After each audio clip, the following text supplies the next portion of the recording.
Aleluia. Hoje é um dia especial, porque é o dia em que nós vamos entregar ao Senhor uma oferta especial, que vai ser completamente direcionada para missões mundiais. Não vai ser usado aqui na igreja local, nenhuma igreja local, na verdade. Nós vamos usar isso fora. Isso é algo importante que nós precisamos fazer. E eu tinha planejado ministrar outra coisa. Eu não vou falar isso mais para você, porque já está ficando tão comum, que eu não vou mais falar. Quando você perceber que o que eu estou falando não está na revista, fique em paz. Em algum momento eu vou falar o que está na revista, só não vai ser hoje. E a palavra do Senhor diz, lá em Apocalipse 22, Jesus disse: eis que venho sem demora. Eis que venho sem demora. Apocalipse 22, 12. Pode ser o 7 também. Eis que venho sem demora. Tem 2000 anos. Para você ver como a percepção divina do tempo não é a mesma nossa. Porque um dia para Deus pode ser 1000 anos para nós. Preste atenção. Ele disse há 2000 anos atrás que ele ia voltar sem demora. Se há 2000 anos era sem demora, o que eu posso dizer hoje? Hoje está às portas. Preste atenção, está às portas. Eu não digo isso para te impressionar com fato nenhum, ok? É simplesmente uma constatação do Evangelho. Ele está às portas. Só que nós cremos que a sua volta acontecerá em 2 momentos. No primeiro momento ele vai arrebatar a igreja. Os crentes vencedores que estão vigilantes. Eu quero estar lá diante do trono. Mas para isso temos que ser noiva apaixonada.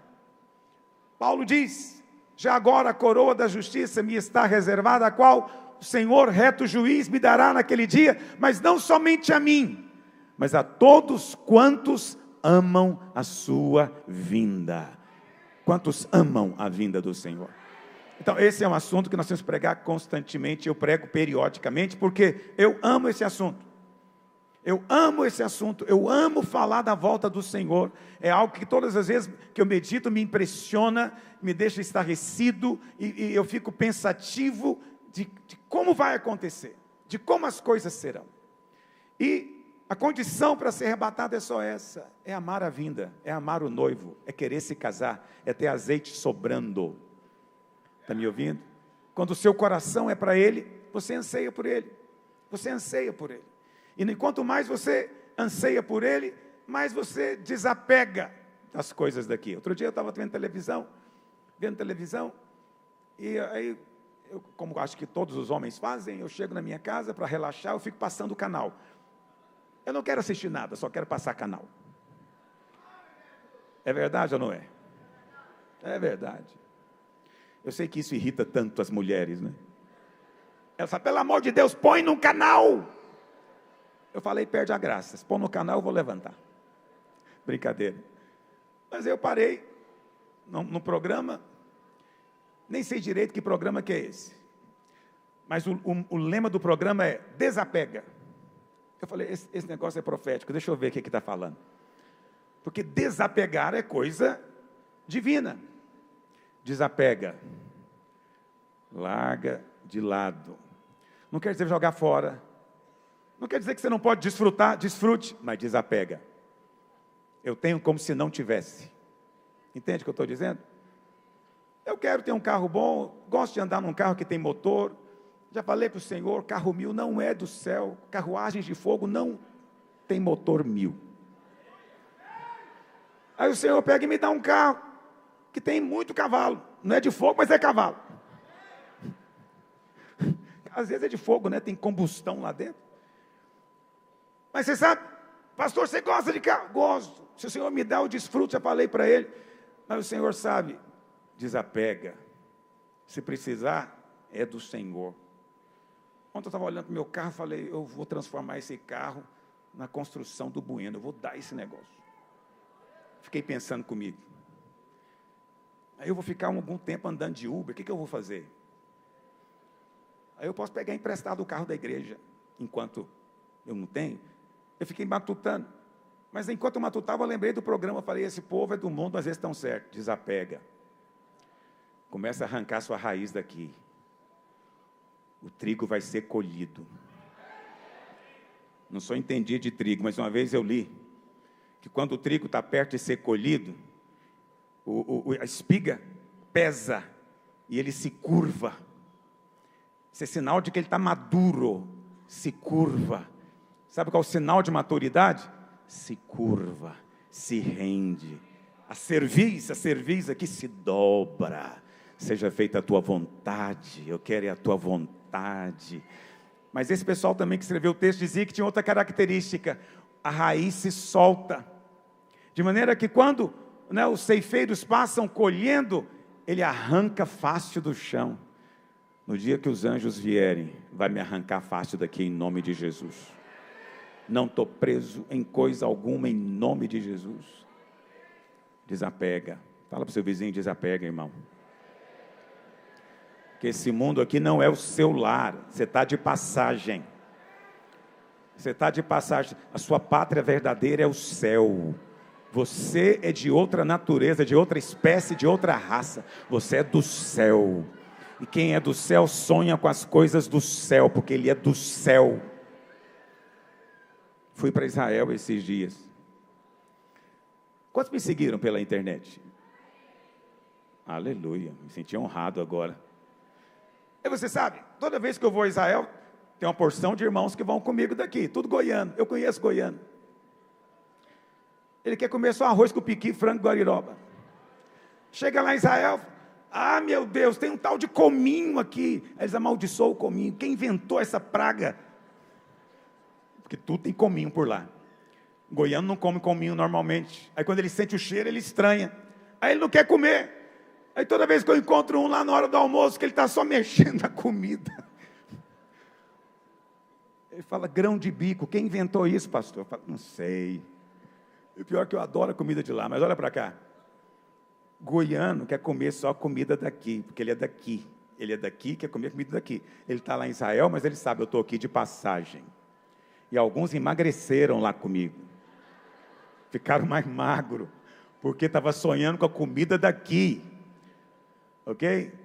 Aí eu fico pensando que é a mesma coisa nas coisas do Espírito. Tem uma comida que você come que não é daqui. É a comida do céu. Aí você sente falta dela. Você quer comer dela. Por isso você vem aqui todo domingo. Porque você sente falta da comida de lá. Porque lá que é a sua casa. Lá é a sua terra. Você está aqui, você é um peregrino. Você está aqui de passagem. Veio para cumprir uma missão especial. Mas logo, logo você vai voltar para lá. Alguns vão partir. Alguns vão partir. Se o Senhor não voltar, todos nós iremos partir para nossa casa. Mas nós não estamos esperando a morte. Eu não estou esperando a morte. Eu estou esperando o arrebatamento. Quantos estão comigo? Está às portas. Está muito perto. Eu queria compartilhar com você hoje, eu não vou me deter muito tempo. 6 profecias que estão se cumprindo diante dos nossos olhos. Para que a sua fé seja fortalecida e você seja despertado cada vez mais, para todos os dias de manhã, dizer para o Senhor, é impressionante, o Senhor não voltou ainda, mas quem sabe não vai ser hoje. Todo dia de manhã eu falo para o Senhor, quem sabe não vai ser hoje, aleluia. Nós temos que ficar o tempo inteiro pensando nas coisas do céu, disse Paulo, pensando nas coisas de Deus. Ver profecias se cumprindo, portanto, é importante. E eu queria falar as profecias que o próprio Senhor Jesus disse. Quantos querem ouvir? Vamos começar então, Mateus capítulo 24. Primeiro sinal da volta do Senhor. Verso 4. E ele lhes respondeu, vede que ninguém vos engane, porque virão muitos em meu nome dizendo, eu sou o Cristo, e enganarão a muitos. Essa é uma profecia que se cumpre diante dos nossos olhos. Preste atenção. Nós não estamos... É muito difícil alguém enganar um crente dizendo que é Cristo, não é verdade? Um crente, alguém que nasceu de novo, ele não é enganado quando alguém chega dizendo que ele é o Cristo. A primeira coisa que você fala é o seguinte: já ressuscitou quantos mortos? Já levantou Lázaro, não é? Já curou cego de nascença, paralítico de nascença. Então, você já andou sobre as águas? Como é que está essa parte do seu ministério? Então, isso são sinais que o Senhor Jesus nos deu. Crente não se deixa enganar. É verdade ou não é, irmãos? Não importa de que igreja ele está frequentando, não se engana. Então, essa palavra aqui não se aplica a nós? Aplica, porque ela tem uma particularidade aqui que poucas pessoas percebem. Olha o que Jesus disse no verso 5. Muitos virão em meu... Eles virão em nome de quem? Em nome de quem? Então é como se eles chegassem dizendo: eu estou aqui em nome de Cristo. Estou aqui em nome de Jesus, enviado por Ele. Entendeu? Vir em nome de significa vir enviado com a missão dEle. Estou aqui no nome dEle. Mas pastor, ele vai chegar e dizer que ele é o Cristo? Eu estou aqui em nome de Jesus para dizer que eu sou o Cristo? Ok, essa palavra Cristo, ela significa, obviamente, Messias, mas também significa ungido. Ungido. Será que nesses dias tem muita gente dizendo em nome de Jesus que ele é um ungido, que foi enviado para falar para você alguma coisa? Tem. Nunca teve tanto falso ungido, falso profeta, falso mestres como tem hoje em dia. A internet é um antro. É um antro. É impressionante a quantidade de vozes. E esses aí conseguem enganar crente. Por quê? Porque o crente, ele é muito sensível quando alguém diz: eu estou aqui, Jesus me enviou. Aí ele fala: ah, mãe, você enviou. Se ele enviou, então eu quero saber. Entendeu? Facilmente enganado por alguém que diz que está aqui em nome de Jesus. Essa profecia tem se cumprido, porque muitos têm sido enganados e levados ao erro. Está me ouvindo? Nós temos que ficar atentos. A palavra da profecia. Cuidado com aqueles que dizem que Jesus já voltou. Cuidado com aqueles que dizem que ele já voltou em espírito. Está me ouvindo? Cuidado com aqueles que dizem que ele vai voltar, mas é apenas algo simbólico.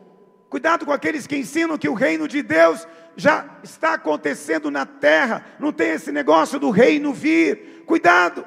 Todos esses são falsos ensinos. Estão em contradição com o ensino simples do Novo Testamento. É preciso estar atento, vigilante. Essa é uma profecia que está se cumprindo diante dos seus olhos hoje. Mas você sabe, tem muitos lugares que tem pessoas dizendo que é Jesus mesmo. Eu estava lendo um artigo, né, na Coreia, é um lugar que aparece muitos desses. Hoje mesmo lá, tem uns 3 ou 4 dizendo que é Cristo. O que é um problema, né? Porque tem mais de um Cristo. Até entre eles vai ter problema. Entende? Então, no Japão apareceu um cidadão desse lá também. Em muitos lugares aparece. Mas é só você entender que Cristo aqui pode significar Messias, mas também pode significar ungido. A palavra é a mesma no original. Ok? Ha-Mashia. Mashia é uma palavra hebraica, de onde vem a nossa palavra portuguesa Messias. Ela vem do hebraico. Messias vem de Mashia, que significa Messias, por um lado. Mas também, no hebraico, significa aquele que é o ungido. Aquele que recebeu a unção. Cristo é o ungido. O céu se abriu sobre ele. O Pai liberou a palavra de confirmação do céu. E o Espírito veio sobre ele como pomba. O Espírito sem medida veio sobre ele. E andou por toda parte manifestando o reino de Deus. E está presente entre nós aqui nessa manhã. Segundo sinal, que está se cumprindo diante dos nossos olhos. Verso 6. Vamos ler na Revista e Corrigida, que tem uma palavrinha que aparece lá, que não aparece aqui, na atualizada. Mateus 24, 6, diz assim, na Corrigida, RC. E ouvireis de guerras e de rumores de guerras. Você tem ouvido de guerras? Tem ouvido de rumores de guerras? Antes, olha, nesse século, passado, século XX, teve 2 guerras mundiais. Foi o século mais sangrento da história. Nunca se matou tanto numa guerra. Mas ainda não acabou.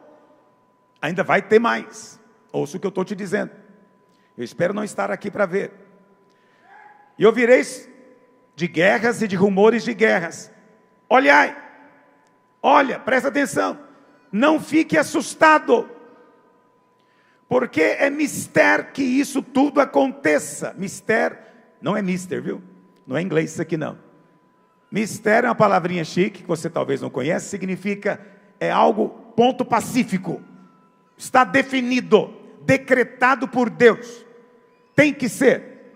Então, é mister que isso tudo aconteça. Mas ainda não é o fim. Não é o fim, mas é o princípio das dores. Porquanto se levantará nação contra nação, reino contra reino. Vai ter fome, vai ter peste, vai ter terremoto em muitos lugares. Mas todas essas coisas são apenas o princípio das dores. Olha para cá, as dores já começaram. O princípio das dores já começou. O princípio das dores não é a grande tribulação. Porque eu creio que nós vamos ser arrebatados antes da grande tribulação. A grande tribulação vai ser o dia da ira. Quando Deus e o Cordeiro vão derramar a sua ira na terra. Não vai ser mais tempo de graça. Está me ouvindo? Hoje é o tempo aceitável. Hoje é o ano da bondade de Deus. Hoje é o tempo da graça. Graça, favor imerecido. Venha como você está, que Ele vai te transformar para ser como Ele. Hoje é graça, mas está marcado o dia em que isso vai acabar. É terrível isso, né? Eu queria que continuasse, mas a ira tem que vir. Porque se Deus não derramar a sua ira, Ele estará sendo injusto com a obra do seu Filho. A obra de Cristo precisa de ser vindicada, honrada. É um sacrifício muito grande para ser simplesmente rejeitado e até blasfemado. Porque há muita blasfêmia contra o Filho de Deus nesse mundo. Então a ira de Deus virá. Mas não virá sobre nós, nunca mais. Porque sobre nós não há mais nenhuma condenação. Nós que estamos em Cristo não temos mais nenhuma condenação. Mas virá sobre o mundo. Mas mesmo no meio da ira, lembra disso, o Senhor ainda se lembra da misericórdia. E mesmo na grande tribulação, qualquer um que invocar, chamar pelo nome dele, será salvo. Você vê que é ira, mas não é uma ira tão irada assim. Tem bondade no meio da ira. Deus não gosta do juízo. Deus não tem prazer no juízo. Eu não consigo entender por que tem crentes que me acusam e ficam bravos comigo. Deus não tem prazer em mostrar a sua ira. É porque o que você ensina fica parecendo que Deus é só amor. Mas é a parte que te cabe, é essa. Essa é a parte que te cabe. A ira de Deus, era outra parte, já foi colocada em cima do Filho, no Calvário. Ele sofreu a ira no seu lugar. Está me ouvindo? Você não tem mais que sofrer a ira. Pastor, nós temos lutas nesse mundo. Sim, temos lutas. Vivemos num planeta caído, debaixo de maldição. Deus disse para Adão: maldita é a terra por tua causa. Vivendo num mundo caído, debaixo de maldição, todos nós estamos sujeitos a muitas intempéries, lutas. Preste atenção, mas no meio da sua luta, lembra, bondade está seguindo você. Misericórdia está alcançando você. Para isso se manifesta o Filho de Deus, para desfazer as obras do diabo. Amém, irmãos? O que estamos vivendo hoje, portanto, é o princípio das dores. E o que é o princípio das dores? É uma advertência de Deus, dizendo: converta-se, mude a sua mente, metanoia, arrependa-se, mude a sua opinião a respeito do Cordeiro, a respeito de Cristo. Eu creio que Jesus era um bom homem. Arrependa-se, muda sua opinião sobre ele. Eu creio que ele foi um mártir que foi morto por aqueles romanos malvados. Arrependa-se, metanoia, muda sua opinião. Eu creio em Jesus mesmo, um nazareno, viveu lá na Galileia, era um mestre extraordinário. Presta atenção, nada disso salva. Esse conhecimento aqui não salva. O único conhecimento que salva é você entender que Ele é o Filho de Deus, gerado na Virgem, sem participação de homem nenhum, que viveu aqui sem nenhum pecado, nunca pecou, nunca se achou pecado, Ele não tinha pecado, mas na cruz Ele tomou os nossos pecados, Ele não foi assassinado, Ele se entregou, Ele não precisava ter morrido, morreu voluntariamente, deliberadamente, porque amou você, mas a morte não pôde contê-lo, Ele ressuscitou ao terceiro dia, para nossa justificação, você hoje é declarado justo, isso salva. É entender que Ele é o Filho de Deus. Isso salva. Quantos estão entendendo o que eu estou dizendo? Para isso, então, vem o princípio das dores. Agora, vamos ver cada tópico que está aqui. E ouvireis de guerras e rumores de guerras, porquanto se levantará nação contra nação, reino contra reino. Nós temos guerras em muitos lugares. Você sabe, tem o norte da Índia, é um lugar tão conflagrado que... Paquistão e Índia. Né, que ninguém sabe de quem é, vive em permanente tensão, e os dois países têm armas nucleares, bombas atômicas. Você está vendo agora o que está acontecendo lá na Ucrânia, não é? A Rússia invadiu a Ucrânia, eu não estou nem fazendo uma listinha de tudo que aconteceu nos últimos 10 anos só, mas eu quero me deter só um pouquinho nessa questão da Rússia e da Ucrânia, por causa do potencial dessa história. O diabo tem interesse que haja mais uma guerra, está me ouvindo?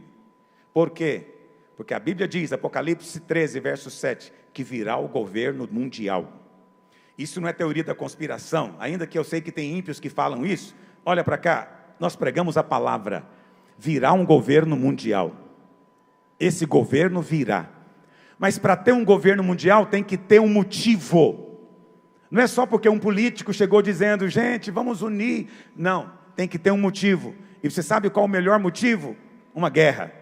Porque hoje, se houver uma terceira guerra mundial, ela não vai demorar muito. Ela vai ser breve. Mas vai ser devastadora. Destruidora. Mas não vai acabar com o planeta. Fique tranquilo. Tem muita mentira que é dita em relação às armas nucleares. Olha para cá. Então, não vão destruir, mas vai ter muita morte. Milhões podem morrer. O que você acha que aconteceria depois de uma guerra dessa? As nações iriam se reunir, os líderes iriam se reunir e dizer, temos que fazer alguma coisa. Precisamos fortalecer a ONU, para que isso não se repita. Precisamos ter algum tipo de ingerência nos governos nacionais, para que isso não se repita. Em nome da paz, vão estabelecer um tipo de governo mundial. E é nesse contexto que vai aparecer o anticristo. Quem será o anticristo? Essa é a pergunta que, sabe, tem uns irmãos que são caçadores do anticristo. Todo ano eles têm a cotação da bolsa, né? Quem que eles acham que é o anticristo? Mas semana passada saiu uma notícia, que vocês não prestaram atenção, mas eu prestei. Não sei quantos leram. Um engenheiro do Google foi demitido. Demitido pela empresa, por quê? Porque ele disse que o computador que eles têm lá, que está sendo desenvolvido como inteligência artificial, ganhou vida própria. Alguém viu essa reportagem? Isso não saiu em site evangélico, não. Isso saiu na BBC, saiu no G1, saiu na Veja. Nesses lugares. Porque o cara que falou isso não é um pastor, não. Que todo mundo acha que é um fanático translocado. O cara que falou isso é um engenheiro que trabalha com inteligência artificial. Ele disse, é preciso colocar um limite nisso, porque o computador conversou com ele. O que ele disse? Ganhou inteligência própria, porque conversou com ele. O cara que falou isso, não tem interesse em mentir, ele não ganha nada com isso, pelo contrário, perdeu. Pode perder até a carreira dele. Entendeu o que eu estou dizendo? Por que eu estou te falando isso? Porque a Bíblia diz que o anticristo é a besta. Besta, a palavra besta, eu sei que no seu português comum, besta é o idiota, né? Oh, sua besta. Não. A palavra besta significa uma criatura, um ser, uma fera. Então, Apocalipse diz que o anticristo é uma besta, uma criatura. E você sabe, na década de 80, os pastores diziam que seria inteligência artificial, década de 80, onde ter um computador pessoal em casa era coisa de gente muito, muito rica.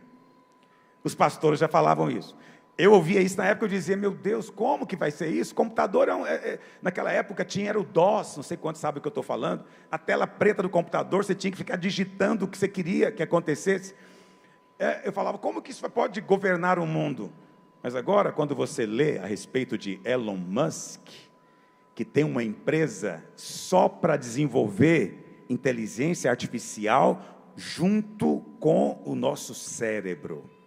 Circuitos que teriam poder de interagir com o nosso cérebro, aumentando, potencializando tremendamente as capacidades humanas. Quem está falando isso é o Elon Musk. Entendeu? Eu acho que ele é um bom candidato a anticristo. Mas eu sou fã dele. Eu acho que ele não é de Deus. Oro para que ele se converta. Mas é um dos caras mais geniais que já pisaram nesse planeta. Acredite que eu estou te dizendo. E esse cara acredita piamente que isso vai acontecer breve. Meu amigo. Então você vai juntando as peças. Tudo isso caminha para um desfecho. Um desfecho. Então preste atenção nessa guerra da Rússia contra a Ucrânia. Preste atenção nisso. A coisa mais complexa do que você pensa. Um erro de cálculo. Um míssil lançado errado, que cair na Polônia, numa cidade polonesa, pode deflagrar uma terceira guerra mundial. Não precisa de ter intenção. Basta um erro. E acredite em mim, essas armas não têm essa precisão toda que você vê nos filmes de Hollywood, dos super-heróis. Não tem. Isso pode sim acontecer. E se isso acontecer, você vai ver a profecia se cumprindo mais uma vez, porque ela já se cumpriu. Essa profecia já se cumpriu. Na Segunda Guerra Mundial, se levantou nação contra nação, reino contra reino. Vai acontecer de novo. Ouça o que eu estou te dizendo. E ainda não é a grande tribulação. São dores. E essas dores, todos nós podemos participar do incômodo, do desconforto, de alguma forma. Mas você tem uma grande vantagem sobre os demais. Tem alguém que cuida de você. Está me ouvindo? Você não é alguém largado aqui nesse mundo, não. Tem anjos enviados para cercar você, proteger você, sustentar você, abrir portas para você. Você não tem que orar a anjos, você não tem que nem que falar com anjo. Só fala com o Senhor dá ordem aos seus anjos a seu respeito. Você crê nisso? Mas é reino contra reino. Mas o texto diz mais. O texto fala de coisas, por exemplo, haverá fome. Essa semana eu estava lendo uma reportagem de um problema sério que já está prestes a acontecer no norte da África. Eles dependem da comida que vem da Ucrânia. Eles dependem do trigo, cevada que vem da Ucrânia. Só que a Rússia está tentando cercar a Ucrânia e impedir o comércio. Por quê? O comércio traz dinheiro e com o dinheiro eles podem comprar mais armas. Então a tática é, vamos impedir, de sair a produção. Só que ao fazer isso, estão condenando à fome milhões de pessoas. Essa semana, líderes desses países do Oriente Médio, da África e da Ásia foram a Moscou implorar para o Putin deixar sair comida, porque a fome é inevitável. Inevitável. De graças a Deus você mora em Goiás. Eu pego no pé dos goianos, Eu acho que você deveria orar para ter um sítiozinho, porque uma hora dessa o pau vai quebrar. E se você tiver um sítiozinho com as galinhas que botam ovo, uns porcos, uma horta, você vai ficar muito bem na foto. E se você comprar, me avisa para eu te visitar nesse dia. Você acha que eu estou brincando? Eu recomendo você ouvir o que eu preguei no começo da pandemia. Tudo o que eu falei que ia acontecer, aconteceu. Tudo o que eu falei. O primeiro dia da pandemia, que o nosso governador foi o primeiro no Brasil a decretar lockdown, o governador falou, é só 15 dias. Quantos se lembram disso? Eu vim no culto e falei, irmão, esquece. É 2 anos, no mínimo. Se for, está lá anotado. Eu faço questão de te lembrar, porque às vezes eu profetizo sem nem saber que eu estou profetizando. Coisas podem acontecer. Se você, como é um bom goiano, sonha em ter um sítio, é melhor do que ter. O sítio é uma coisa boa. Vai ensinar você a ser trabalhador. Eu falei isso para alguém, ele me mandou um videozinho de um peão roçando um quintal de um sítio. E o peão para e fala para o vídeo: você quer isso, um sítio, né? Então compra um, miserável. Eu falei, sou eu, mas eu não queria roçar nada. Vai ter fome, o que mais? Terremoto. Saiu uma reportagem interessante também na BBC, você pode pesquisar lá depois, mostrando como aumentou a quantidade de terremotos e cataclismos associados a isso nos últimos 50 anos. Veja, não é crente, eles ignoram a profecia bíblica, mas eles têm que admitir que aumentou, porque eles simplesmente anotam os eventos à medida que vão acontecendo. E os terremotos estão ficando piores.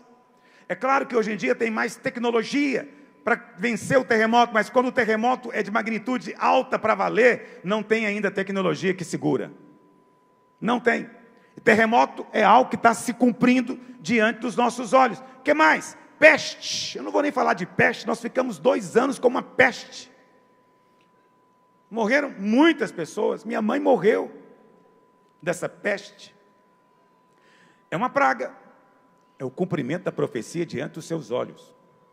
Eu sei que você vai ouvir ímpio dizendo, isso é bobagem, sempre teve pandemia, sempre teve peste. É verdade, mas nunca desse jeito. Isso foi inédito, nunca aconteceu dessa maneira, nunca.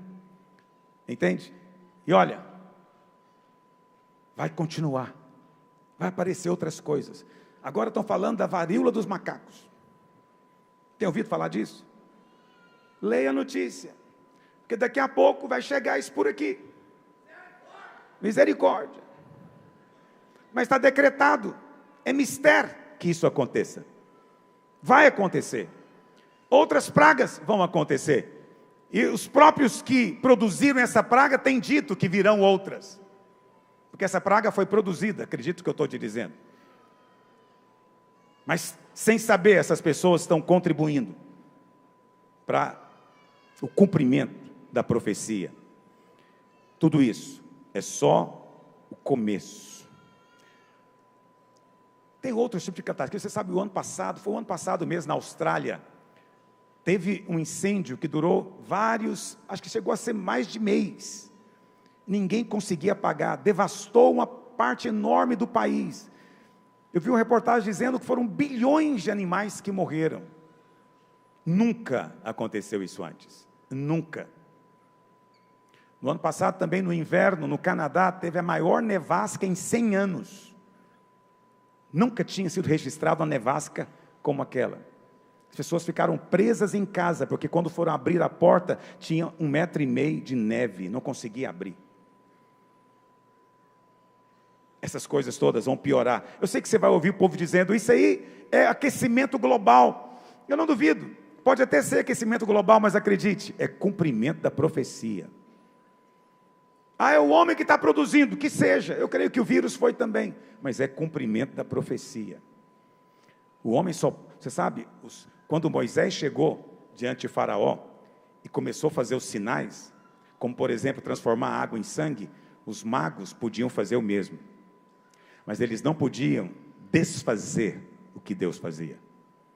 Está me ouvindo? O mundo só pode cooperar para acontecer o que Deus já decretou, mas eles não podem impedir e nem mudar aquilo que já está escrito na palavra de Deus. Quantos dizem amém? Terceiro sinal, verso 12. Terceiro sinal da volta do Senhor, multiplicação da iniquidade. Eu não falei o nome que eu dei para o segundo sinal. O segundo sinal é o princípio das dores, se você estiver anotando. O primeiro sinal é o princípio, segundo sinal é o princípio das dores. Terceiro sinal, multiplicação da iniquidade, verso 12. E por se multiplicar a iniquidade. Presta atenção, a iniquidade tem se multiplicado. Ou seja, é um aumento vertiginoso. O que a Bíblia está dizendo é que nos últimos dias a iniquidade seria algo muito, muito grande. Pastor, o que é iniquidade? É pecado? Não, tem 3 palavras na Bíblia que são diferentes, parecidas, porém diferentes. Pecado, transgressão e iniquidade. Não são a mesma coisa. Transgressão é quebrar a lei, é fazer algo diferente do que a lei diz. Pecado é aquilo que está dentro de todo homem, mas que normalmente ele tem vergonha, até o ímpio. Normalmente ele tem vergonha, ele fica corado quando ele é flagrado no pecado. Entendeu o que eu estou dizendo? Ele sabe que é pecado, mas ele é escravo, ele não consegue deixar de fazer, mas ele ainda tem alguma coisa dentro dele que diz, não é legal o que você está fazendo. Então eles normalmente gostam de fazer escondido. Isso é o pecado. O que é iniquidade? Iniquidade é quando o cara passa a transformar pecado em virtude.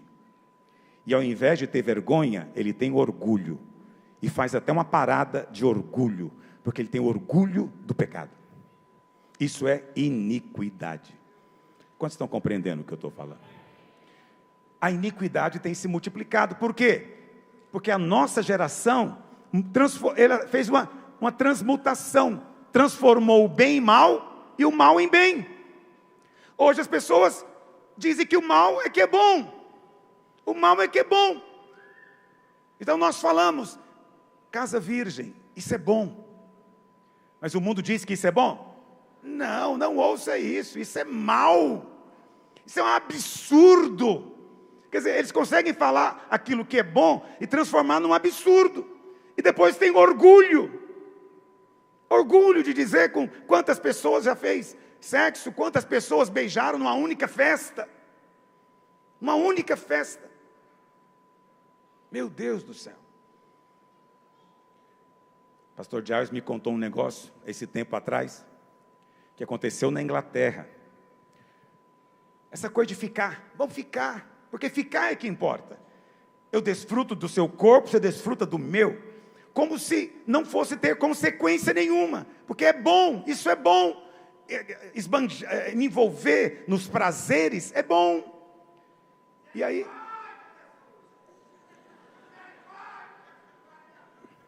misericórdia mesmo, grita bem perto dela assim, olha para cá, brincadeira. Ele disse de uma pessoa que tinha ido para uma festa e depois tinha aparecido uma infecção na boca. Infecção na boca. Foi para o médico pegou, né, aquilo para fazer um exame e descobriu que era uma doença de alguém que tinha ingerido carne humana. Veja, aquela moça estava com uma doença de canibal. Ela ficou totalmente perplexa com aquilo. E aí, foram fazer, não, você pegou este alguém. O único jeito de pegar isso é com beijo, troca de saliva. Quem você beijou recentemente? Ela nem conseguia lembrar. Tanta gente que ela beijou. Teve que fazer a lista. A Scotland Yard fez a investigação e conseguiram chegar num cara. Quando abriram o freezer na casa dele, tinha carne humana congelada. Ora, o que ela estava beijando? Então presta atenção. Isso é iniquidade. Entende? Não é o juízo de Deus, é a iniquidade. Simplesmente as pessoas transformaram o pecado numa ideologia. Entende? Você quer ter uma escolha, uma opção, tenha para você. Você é livre, todo ser humano é livre para escolher o que quiser. Mas não deveriam transformar numa bandeira, numa ideologia, porque isso é mudar o valor. Entende? É você ter orgulho do pecado. Isso é sinal dos tempos. Hoje as nossas escolas estão tomadas disso. Eu sei que você quer muito mudar isso, né? Se você quer, vá em frente. Se você é sal, sal atrapalha mesmo. Sal impede mesmo a deterioração. Mas eu creio que é uma causa perdida. Vai ser assim e vai ficar pior. porque a ira de Deus tem que vir. Hoje, pornografia. Falar de pornografia hoje você não pode, porque você vai no carnaval. Eu não assisti o carnaval, te falo na presença de Deus, não tenho estômago para aquilo. Mas mesmo assistindo noticiário no outro dia, ou lendo um jornal de papel, a primeira foto que você vê é uma mulher totalmente nua, possuída por um demônio. Entende? Depois me mandaram um vídeo, tadinha, me compadeceu, completamente possessa. E depois, eu li a reportagem, que o tema que ganhou era de exaltação a Exu. Exaltação. Eu vim de uma época onde as pessoas faziam despacho. Eu vim de uma época onde elas também eram devotas de Pombagira, Tranca-Rua e Exu, mas elas nem falavam para ninguém. Algumas tinham constrangimento de dizer, era algo particular. Hoje não, hoje é tema de desfile. Temos que nos orgulhar e ficar possuída de espírito imundo. Entende? Eu sei que você pensa, é arte, o diabo ama a arte. O diabo ama a arte, ainda mais se depois da dança pedir a cabeça de João Batista. É arte, mas é iniquidade que vai se multiplicar. Legalização de droga, isso é questão de tempo, filho. Maconha vai ser igual cigarro. Isso é, eu digo para você, não tem presidente que vai impedir isso. Não vão impedir, porque o mundo vai de mal a pior. Já é assim no Uruguai, já é assim nos Estados Unidos. Mesmo nos estados onde não foi legalizado ainda, as pessoas vendem maconha a céu aberto, nos Estados Unidos. Você está andando na calçada, chega alguém, te aborda, oferecendo para você maconha. Entendeu? Na Europa também é assim. Por quê? Porque não tem mais volta. Vai legalizar. Então você percebe que está em uma inversão de... Isso é iniquidade. É transformar o mal em bem. Foi mal durante séculos, mas agora é bem. O aborto. Qualquer pessoa em sã consciência não tem como argumentar que o aborto é mal. Mas virou uma bandeira. Virou uma bandeira. 2 semanas atrás, manifestantes invadiram a igreja do pastor Joe Austin nos Estados Unidos. Não sei quantos viram isso. Veja, porque virou uma bandeira. Então, eu tenho que defender isso, porque agora é bom. Foi mal a vida inteira, mas agora é bom. Os valores mudaram. Alguém me mandou uma mensagem esses dias, achei interessante o argumento dele. Ele falou, pastor, se uma mulher aborta, não é crime. Mas se um assaltante matar a mulher grávida, ele comete duplo homicídio. Falei, azar dele. Porque é desse jeito. Isso chama-se incoerência. Incoerência. A mãe pode matar, o assaltante não. É um direito, prerrogativa exclusiva da mãe. Ela pode matar. Isso é transformar o mal em bem. Isso é ter orgulho da maldade. Entende? Isso tem acontecido.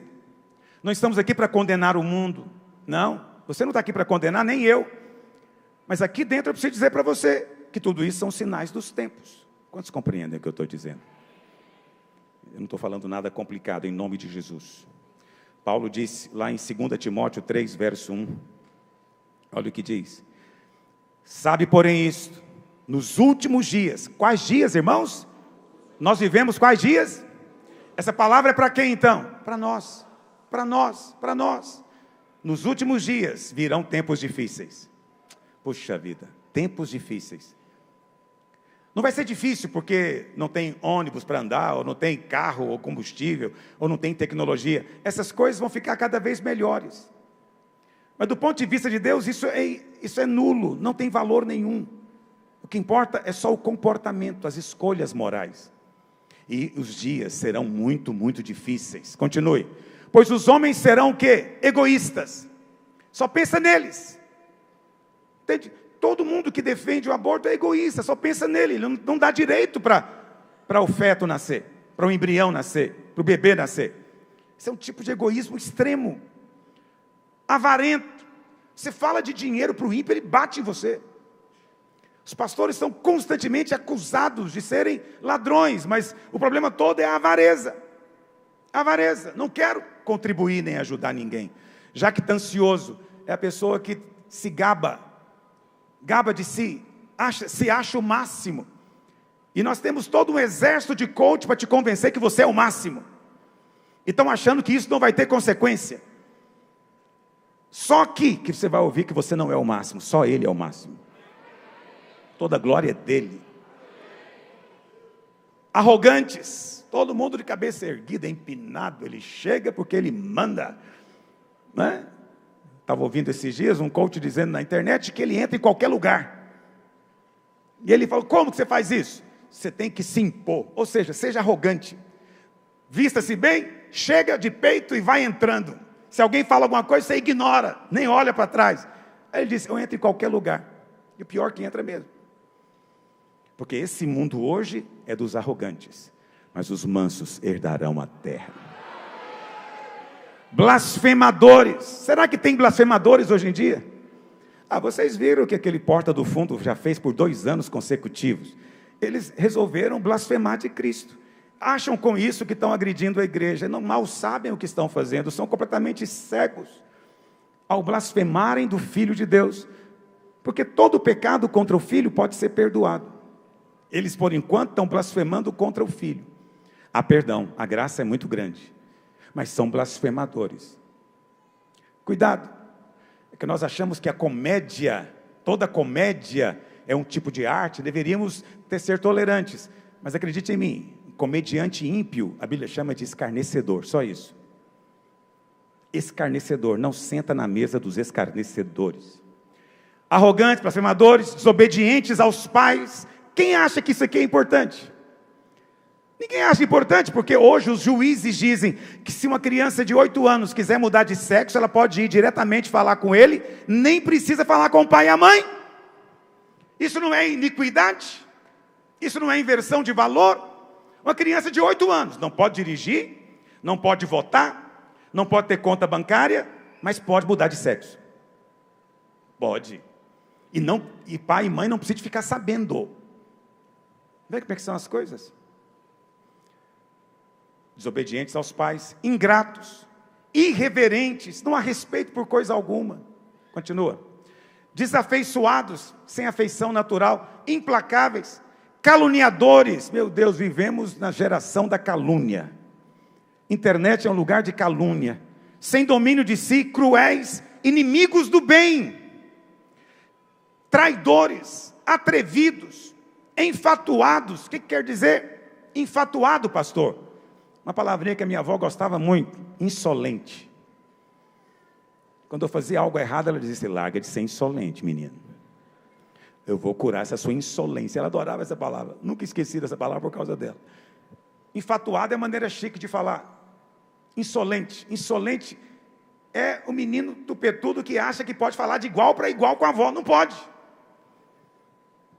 Insolente.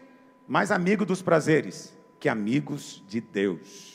De Deus, na verdade, são inimigos. Tendo a forma de piedade. Alguns têm forma de piedade, mas nega o poder de Deus. Você conhece pastor assim? Forma de piedade. Alguns até dizem que pregam a graça, mas não creem no poder de Deus. Deus não muda ninguém. Deus não vai mudar a pessoa que está feliz do jeito que ela está. Ou seja, tem aparência de piedade e nega o poder. Paulo diz: desse foge. Os outros não dá, você vai ter que conviver no trabalho, na escola, mas esses aqui você foge, porque eles têm aparência de crente, jeito de crente, mas nega o poder de Deus. Qualquer um que nega o poder de Deus, fuja dele. Quantos estão compreendendo o que eu estou dizendo? Pergunto para você: será que essa descrição aqui é para o futuro? Será que eu preciso entrar em detalhes sobre cada tópico desse, para que você perceba que é profecia se cumprindo diante dos nossos olhos? É profecia se cumprindo. Quarto sinal. Verso 12 ainda diz: e por se multiplicar a iniquidade, o amor... Volta lá, Mateus 24, 12. E por se multiplicar a iniquidade, olha o que diz: o amor se esfriará de quase todos. Interessante que o verbo aqui é esfriar. Significa que o verdadeiro amor aquece o coração. O verdadeiro amor aquece o coração. mas vai se esfriar. Por que vai se esfriar? Será que já tem acontecido isso? Olha para cá, já tem acontecido. O púlpito da maior parte das igrejas evangélicas virou um lugar de palestra de autoajuda. Só isso. Não há alimento para o povo. Entendeu? Eles ganharam comichão nos ouvidos. Eles não querem ouvir falar de sangue de Jesus, de morte de Jesus. Entendeu? Eles acreditam que isso é algo para ouvir uma vez quando se converte, depois nunca mais. Não sabem o que é pregar o evangelho. Tem pastores que nunca pregaram na vida uma mensagem a respeito da cruz, da crucificação, do sangue, do pão e do vinho. Nunca. Tudo que sabem fazer é todo domingo dar um monte de conselhos práticos que as pessoas vão ouvir e vão fazer. Por quê? Porque tudo é um processo. Não vem acreditando em pastor que diz que a mudança é instantânea, que Deus faz coisas instantaneamente. Não creia nesses. Ou seja, está negando o evangelho. Jesus transformou a água em vinho instantaneamente. Por que Ele não pode transformar você instantaneamente? Por que Ele não pode libertar um viciado instantaneamente? Por que Ele não pode transformar a sua opção sexual instantaneamente? Ele pode todas as coisas. Não negue o poder. Mas o amor se esfria. Por que o amor se esfria? Porque não é pregado o evangelho, querido. Nós amamos porque Ele nos amou. Se eu não contar para você o quanto você é amado, você não tem base para amar. Você não tem base para amar. Você só pode dar o que tem recebido. E à medida em que você tem entendimento, revelação do evangelho, da graça, do amor incondicional de Deus, um amor tão grande, ao ponto de enviar o próprio Filho por nós, que éramos seus inimigos. Preste atenção. Quanto mais você entende isso, mais amor flui de você. O amor esfria, porque o evangelho não é pregado. Por isso o amor esfria. E não é só o amor, a unção também, o poder, tudo vai esfriando. Os cultos vão ficando mortos. As igrejas, muitas hoje, têm nome de que vive, só nome, não tem vida.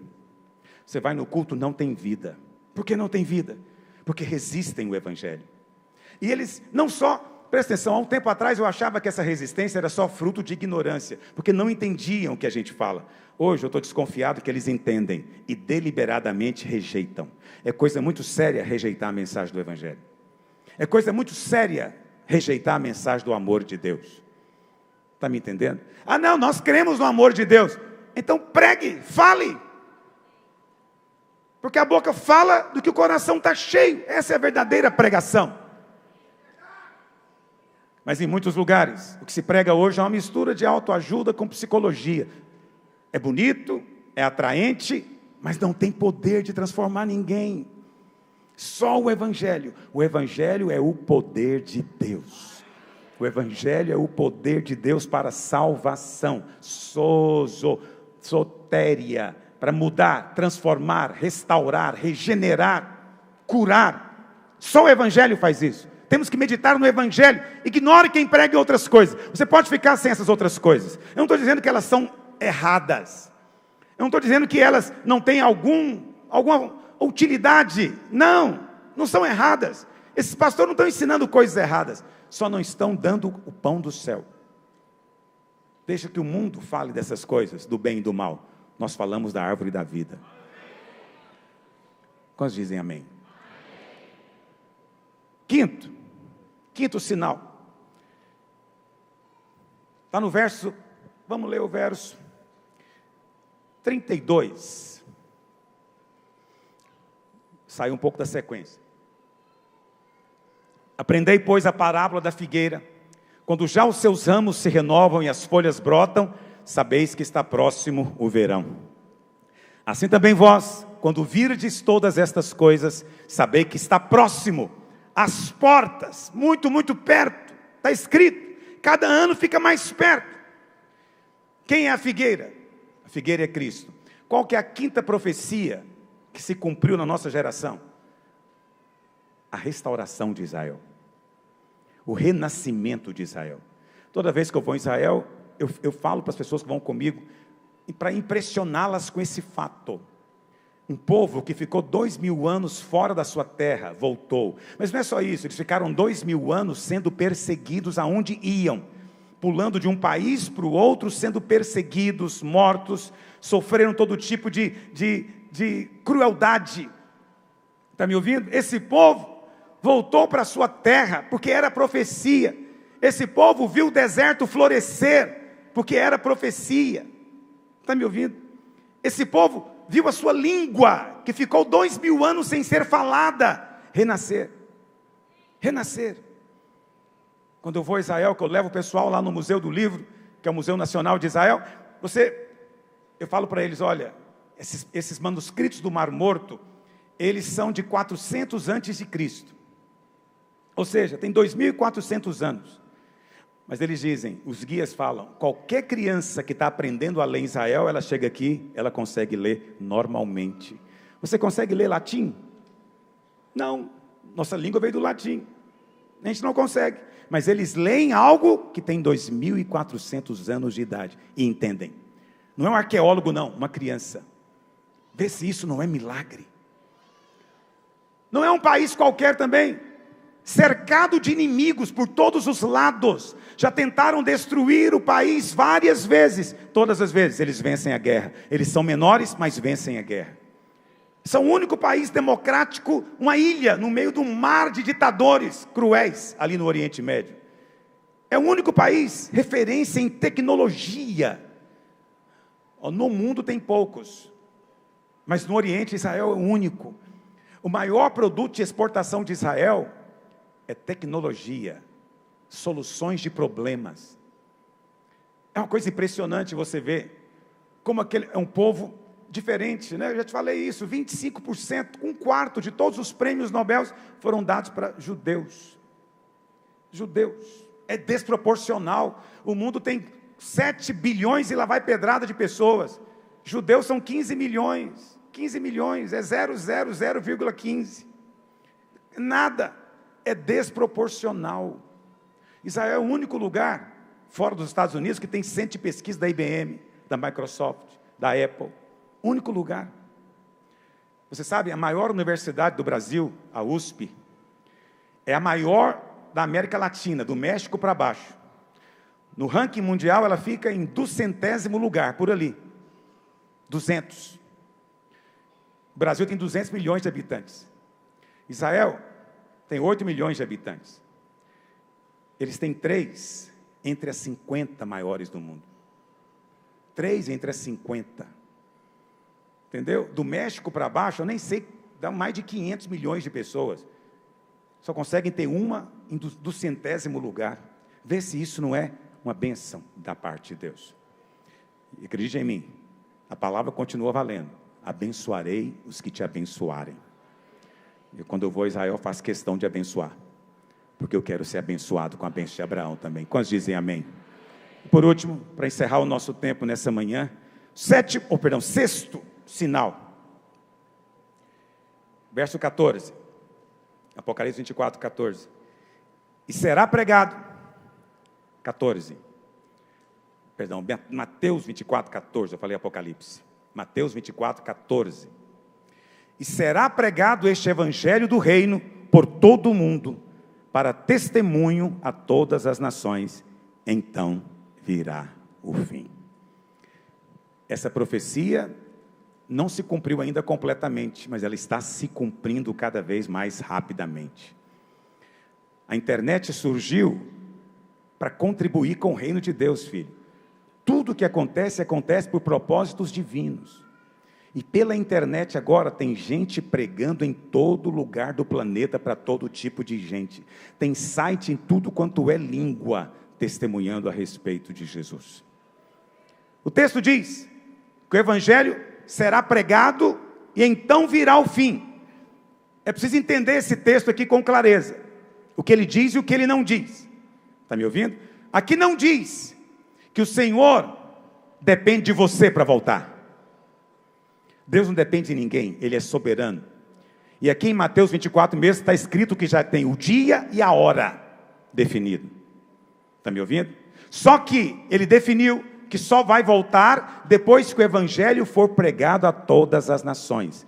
O que isso significa? Que Deus decretou, o evangelho será pregado a todas as nações. Quer você ajude, quer não. Quer você coopere, quer não. Quer você contribua, quer não. ele vai ser pregado, porque é um decreto divino. Deus é soberano, é Senhor e Deus. Ele falou, vai se cumprir. Certa vez, Jesus vem entrando em Jerusalém, e os discípulos colocam ramos, colocam roupa no caminho. Ele está entrando montado no jumento, e eles gritam, Hosana, Hosana nas maiores alturas, bendito é o rei que vem em nome do Senhor. Os fariseus chegam para ele estava em cima do jumento, mestre, repreende eles, manda eles pararem de falar isso, porque disseram que ele era o rei, gritaram Hosana. E o Senhor fala o que para eles? Se eles não falarem, as pedras clamarão, mas o que tem que ser dito, vai ser dito. Eu vou dizer a mesma coisa para você hoje, o evangelho será pregado, nem que as pedras tenham que pregar, ele vai ser pregado. Mas eu vou dizer para você, eu quero cooperar com a volta do Senhor. Pedro diz que podemos apressar a sua vinda, não é isso que ele diz? Que podemos apressar a volta. Vamos ler isso, 2 Pedro 3, verso 9, 2 Pedro 3, 9, não retarda o Senhor a sua promessa, como alguns julgam demorada. Tem muito crente que diz isso. Isso é conversa de pastor fanático. Pelo contrário, ele é paciente convosco, não querendo que ninguém pereça, mas que todos cheguem ao arrependimento. Virá, entretanto, como ladrão. Vai ser uma coisa repentina, surpreendente, o dia do Senhor, no qual os céus passarão com estrepitoso estrondo, e os elementos se desfarão abrasados, também a terra e as obras que nela existem serão atingidas. Visto que todas essas coisas hão de ser assim desfeitas, deveis ser tais como os que vivem em santo procedimento e piedade. Fazendo o quê? Esperando e apressando a vinda de Deus. Esse é um versículo que incomoda todos os teólogos, né? Deus nunca se apressa, e muito menos nós temos poder de apressar a Deus. No entanto, é isso que está escrito, que você pode cooperar para que a profecia se cumpra. Você apressa a volta do Senhor quando você ora, vem o teu reino, vem o teu reino. Quando você ora, você está apressando a vinda. Quando você expulsa demônios, você está dizendo, o reino chegou. Quando você cura enfermos, está declarando, o reino chegou.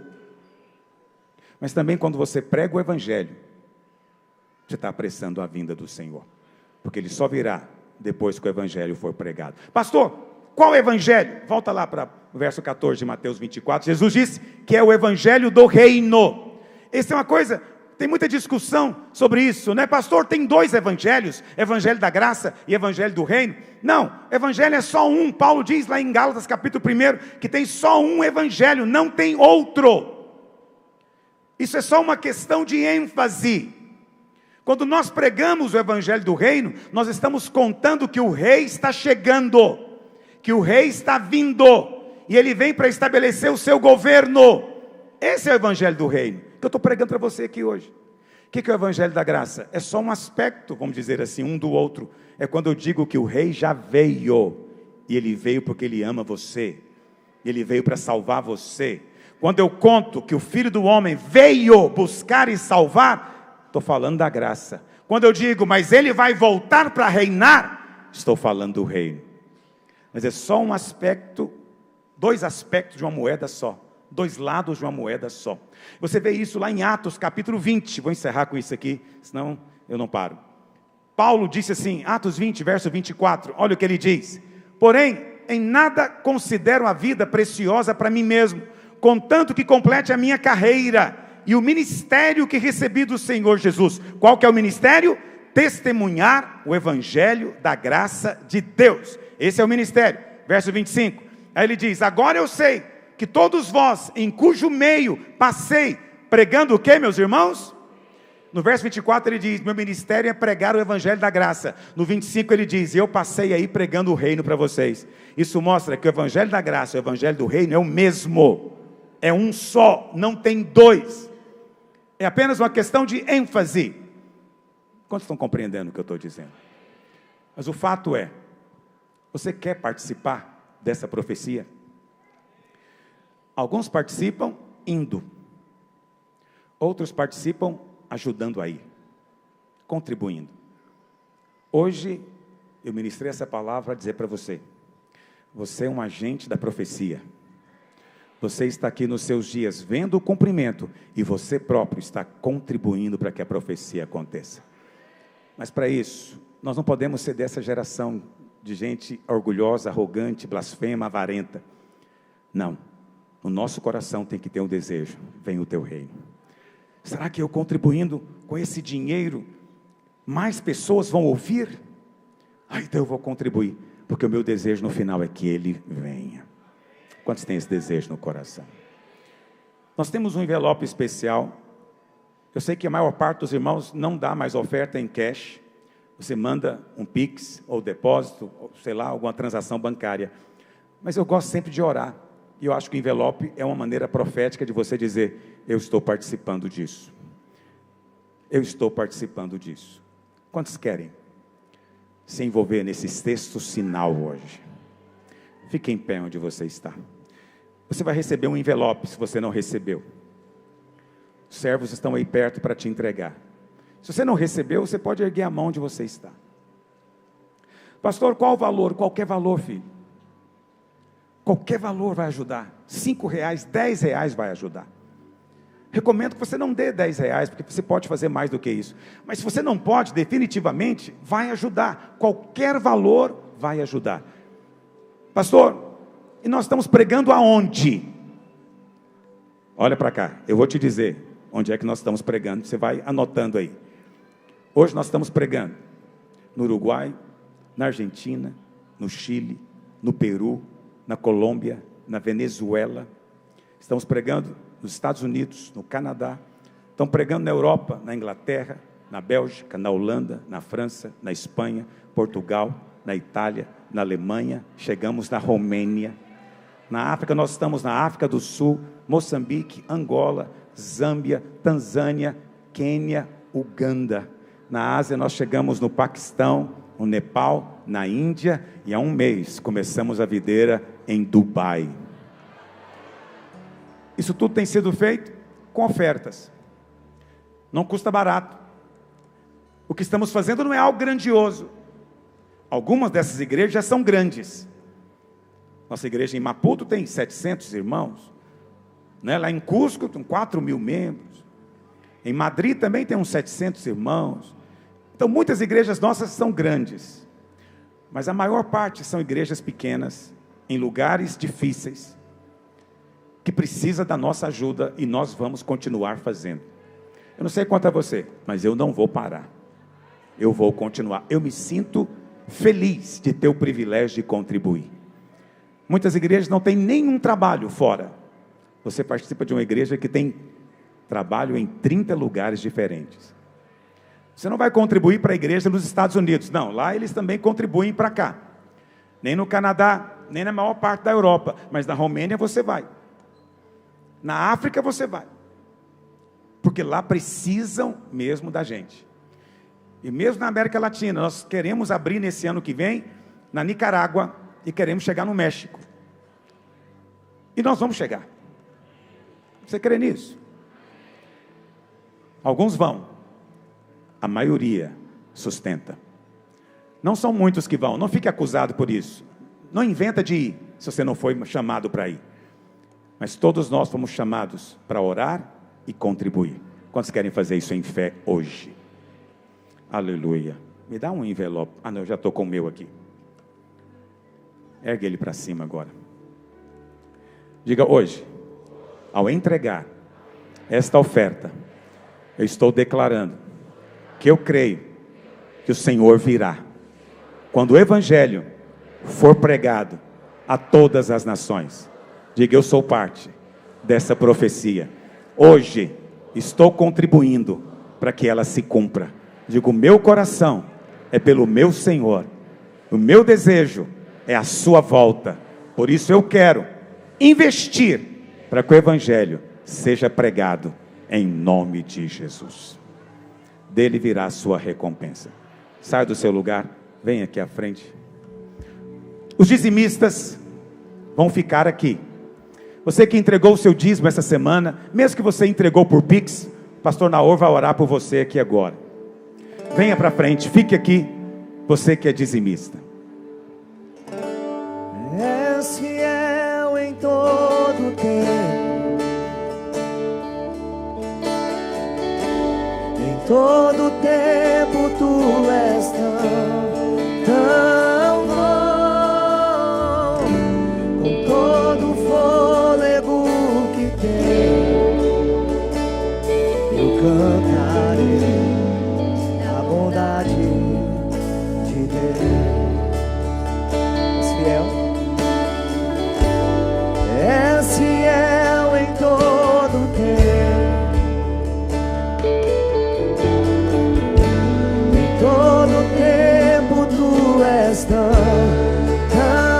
bom, com todo o fôlego que tenho, eu cantarei a bondade de Deus. Os irmãos podem chegar mais para o meio, por favor.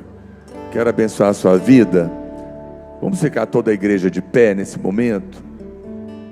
Antes de orar por você, também gostaria de te dar a oportunidade. Talvez você veio aqui nessa manhã, convidado por alguém. Você ouviu essa mensagem a respeito do fim. E talvez você nunca teve a oportunidade de entregar sua vida para Jesus. A pastora Luiz deixou muito claro, não há outra maneira de entrar no céu. Jesus é o único caminho, é a única verdade, é a única vida. É a única maneira, é você crer de coração, reconhecer que é um pecador e precisa de um Salvador. Quando você confessa com a sua boca e crê no seu coração, você é salvo. E se Ele vier nesses dias, você poderá subir também. Gostaria que você, que gostaria de entregar a sua vida para Ele, fizesse essa oração com todos nós juntos. Erga suas mãos para Ele. Diga: Senhor Jesus, nesta manhã, eu entrego a minha vida nas Tuas mãos. Eu reconheço que eu sou um pecador e preciso do Salvador. Eu creio que o Senhor é Deus, que se fez homem, morreu e ressuscitou para me salvar. E nesta manhã, eu entrego a minha vida nas Suas mãos, em o nome de Jesus. Amém, amém. Eu vou orar agora pelos irmãos que estão aqui, e você que fez esta oração pela primeira vez, no final, vem aqui à frente que nós queremos orar por você aqui também. Os pastores querem pôr as mãos sobre a sua vida. Se você convidou alguém que fez essa oração, no final, traga ela aqui. Você que está aqui, coloque a mão no seu coração. Você está cooperando para que a verdade seja levada nos 4 cantos da terra. Deus está anotando isso agora mesmo, a seu favor. Pai, eu abençoo cada dizimista, cada ofertante, cada irmão que está contribuindo na Tua casa. Ó Deus, para que o Evangelho continue sendo pregado a todas as nações, em todos os lugares. Espírito Santo de Deus, honra aqueles que Te honram, multiplicando muitas vezes mais aquilo que eles têm semeado na Tua casa. Eu os abençoo para prosperar, para toda generosidade, no seu trabalho, nas suas empresas, no seu emprego. Ó Deus, haverá grande prosperidade da parte do Senhor sobre eles, para que eles continuem participando, ó Deus, do sustento, da pregação do Evangelho, em todos os lugares que o Senhor nos levar, em o nome de Jesus. Amém, amém. Deus abençoe os irmãos. Tenha um fim de semana abençoado. E você que entregou sua vida, vem aqui à frente. Os pastores, por favor, chegue para cá também. Se alguém quer receber